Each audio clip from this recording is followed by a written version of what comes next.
Hey everyone, welcome back to another episode of Item Breakdowns, where we take a look at each item individually and break down their stats, build path, as well as the appropriate champions to build them on. Today we're going to be taking a look at a new tank mythic called Sunfire Aegis.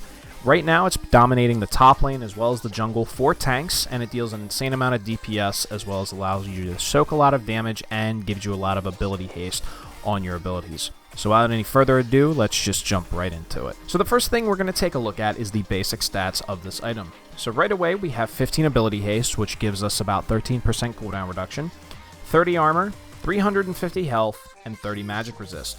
Now, because this item has no offensive stats with the exception of the ability haste, and it only has armor, health, and magic resist, this tells us that this item is meant solely for tanks. Now, jumping down to the passive portion of this item, the first thing we notice is that there are passives, but there is no active on this item.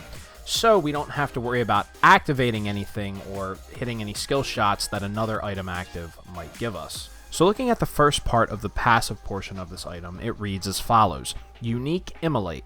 Taking or dealing damage activates this passive for 3 seconds, and then you deal 12 to 30 based on level, plus 1% of your bonus health as magic damage every second to enemies within a 325 radius of you, including 100% of your bonus size. Increased by 25% against minions and 100% against monsters.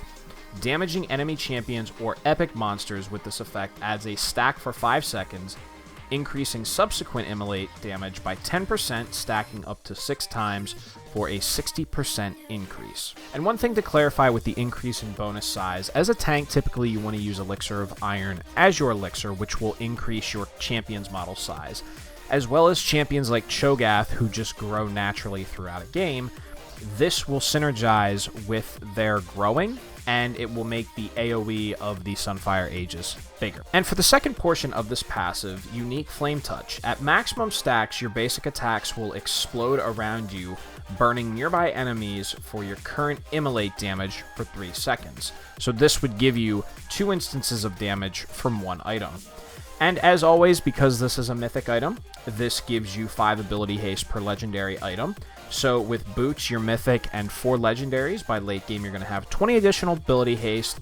And again, because this is a mythic item, you are only limited to building 1. So now that we've covered the basic stats as well as the passives and how Sunfire Aegis works, I want to get into the appropriate build path and the epic items that build into Sunfire Aegis and the correct order in which you should build them. So as you can see, Sunfire Aegis builds out of 2 epic items, and the first item that we want to build is Balmy Cinder.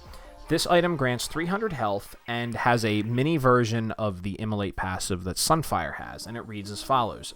Taking or dealing damage causes you to begin dealing 15 plus 1% of your bonus health as magic damage per second to nearby enemies, increased by 25% against minions as well as monsters for 3 seconds. One thing to note is that as long as you stay in combat, this passive will be refreshed. Now the second epic item that we're going to build into Sunfire Aegis is Aegis of the Legion. This gives us 30 armor, 30 magic resist, as well as 10 ability haste, which is equal to 9% cooldown reduction. Now, the reason we build Balmy Cinder first is that as a mythic, this is the item you're going to be rushing early game. So getting 300 health as well as passive damage that is always up outweighs getting 30 armor and 30 magic resist and 9% cooldown reduction early game, because that cooldown reduction isn't really going to mean much, and having that extra damage is going to help us win trades as well as farm better and push our enemy out of lane. So now that we've covered the appropriate build path for this item, I want to get into the visuals and animations and what you'll expect to see in game when you build this item. So the first thing we're going to look at is the Balmy Cinder passive. Now you can see with Shen standing here out of combat, it just looks like an orange gear in the old Sunfire animation. However, when he enters combat with an enemy dummy, you can see that the gear doubles and he gets a bigger orange animation. Also, when he walks in the middle of all 4 enemy dummies, you see even though he's only auto-attacking 1, all 4 of them are taking passive magic damage from the AoE on that Immolate. Now taking a look at a fully built Sunfire Aegis, the first thing you can see is that it has a gold Shurima symbol underneath, unlike the other Immolate passive from Balmy Cinder.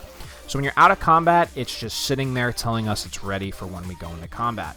Now when we enter combat, it starts to flare up and you get this bigger, golder animation, unlike when we're out of combat.